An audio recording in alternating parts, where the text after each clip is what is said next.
Welcome to A Moment of Bach, and welcome back to our Brandenburg Concerto No. 5 mini-series.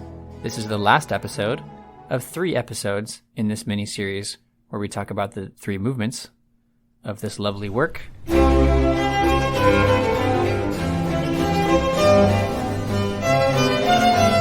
are your hosts, Alex and Christian Giebert, and this is a podcast where we talk about our favorite moments by Bach, and we show you why we think they are remarkable. And here is our moment for today from the Brandenburg Concerto No. 5, Movement 3.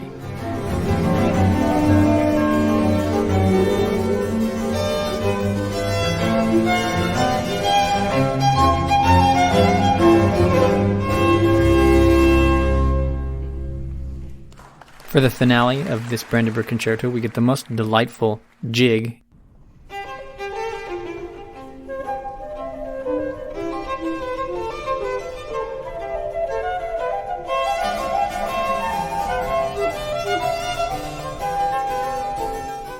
In 6/8 time. 1, 2, 3, 4, 5, 6. If you're counting it that way, which I probably wouldn't. But 1 and a 2 and a maybe. It's in 2/4 though, technically, because he just writes them as triplets. But I mean, it's the same thing. The happy opening section is based on a wonderfully festive motif in the happy key of D major.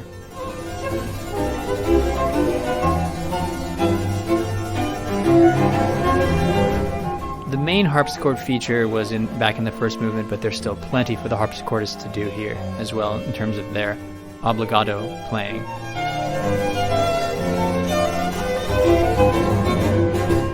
Playing of parts that Bach has almost entirely written out.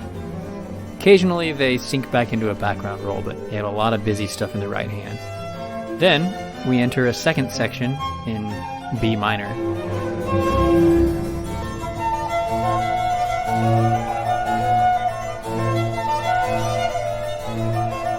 We know we're in the secondary key of B minor when the tonality shifts and we hear this long repeated B's in the bass instruments. And then in this middle section, the second section, Bach takes the first 4 notes of his opening motif, ba-bum, ba-bum, and he makes those the basis for this next section. He was always a master of economy of means.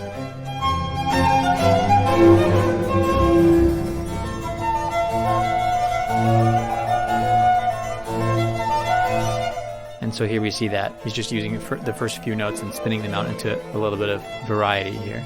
A lot of work for the solo violin and solo flute, and also the right hand of the harpsichord. I decided to pick 3 small moments today. The one that you heard in the opening will be the last of those 3.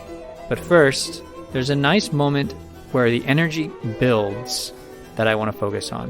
Whenever there are overlapping entries of that subject that we hear, of that opening motif, it builds in intensity. In music theory, we call that stretto. It happens a lot in this movement.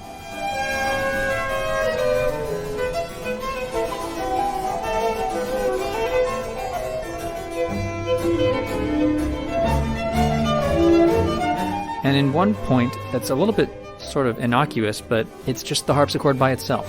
The harpsichord right hand begins a statement of this jig melody in B minor, and then the left hand follows, a canon at the octave lower. And it goes on like that for a while. The canon actually is strict the whole time. It's just the harpsichord by itself for a good 13 measures or so, a long time. It goes by so fast, Alex, I think it's kind of hard to appreciate this, like some things in Bach, but it is truly a canon.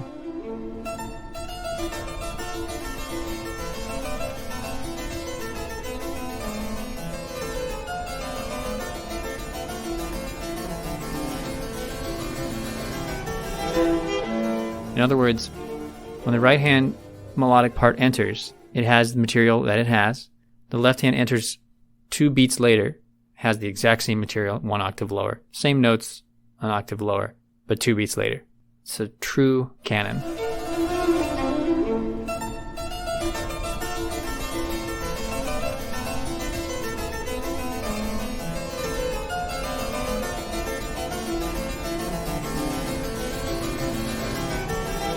It's a specific counterpoint skill that the composer has to have to be able to pull something like this off.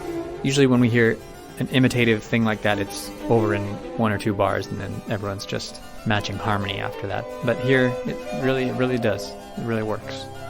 And then secondly, I'd like to direct our attention to, this is actually almost a little bit so obvious that it might seem a little bit silly, but I just love how we just get right back into the original material. We finish this B section, and so we have Bach's manuscript here. We know that the piece is in a ternary form, ABA. The A section, we're calling it section A, an entire first section. It concluded when we entered B minor. That whole middle section was like a development. And then the A section is the same, except for one thing. Did you notice here at the end of the manuscript, Alex, the difference? How the repeat of the final entire section, how will it be different? I mean, it can't be different because Bach actually didn't write it out, did he? Right. It says da capo here. Bach wrote out in all the parts and after every part in the score. It means go back to the beginning. But it won't be exactly the same because of this right here. On the downbeat, a big old chord. Yeah, a big old D major chord.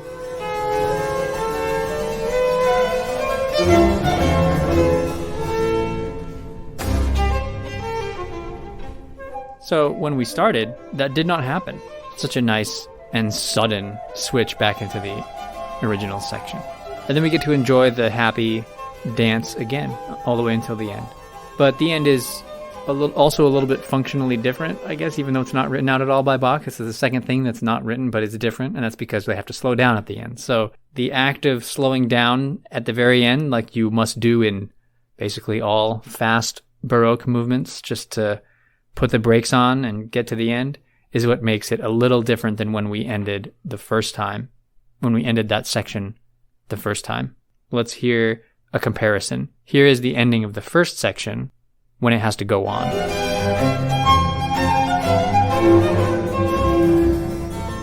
And here is the true ending.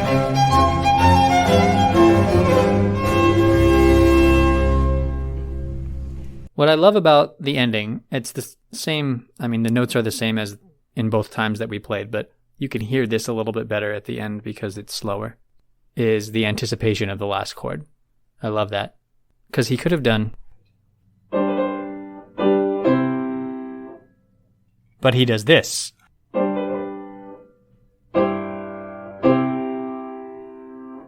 So it is almost like the last chord is anticipated early. Mm-hmm. And that is what we would call these tones. These would be called anticipations if we were using music theory terminology. The harpsichordist Richard Egar here does a great thing at the end. He plays that whole chord with the orchestra, that anticipated moment that's just right before the last note. And then on that last chord, he decorates it by rolling a big, huge chord on the harpsichord there. It's really nice. Yeah, the anticipated note is not rolled at all, right? It's just flat. It's played straight, or it's just played, block chord. And then, and then the last chord is just this resplendent, like, blah, blah, blah, blah, blah thing. Yeah, it's a great little contrast, and it's a perfect ending too because it's not too long either. And he has time to do this big arpeggio, and then boom, it's done. It doesn't overstay its welcome either. Yeah, it didn't have to have this big grandiose ending. It's not overly ponderous or anything. It's just delightful. And the way that the instruments push up and up and up and up the last 8 or 9 bars or so in a sequence until we finally have 3 measures of just the tune again, the nice little jig melody again for just a few measures, and that's it.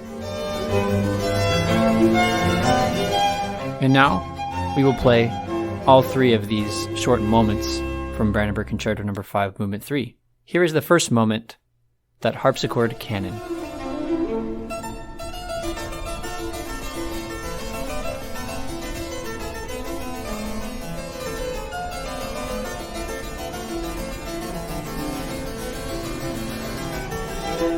Here is the second moment, the big D major chord at the recapitulation of the A section.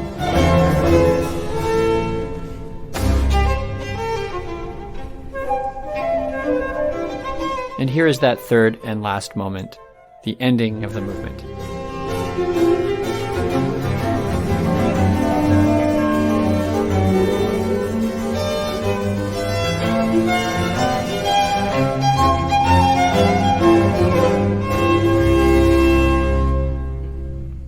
If this episode and the previous 2 episodes inspired you to learn more about and listen to this recording of the Brandenburg Concerto No. 5 by the Netherlands Bach Society, then we're glad that we inspired you and that we gave you a new aspect to enjoy about Bach's music.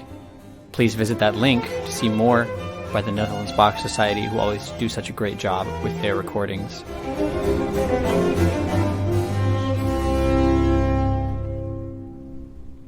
Do you want to hear our new episodes as we release them? Find us on your podcast app and hit subscribe.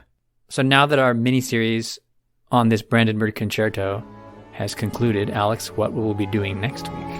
Next week, we will return to Bach's vocal works. We'll look at a motet, Der Geist hilft unserer Schwachheit auf, BWV 226. Until next time, enjoy those moments.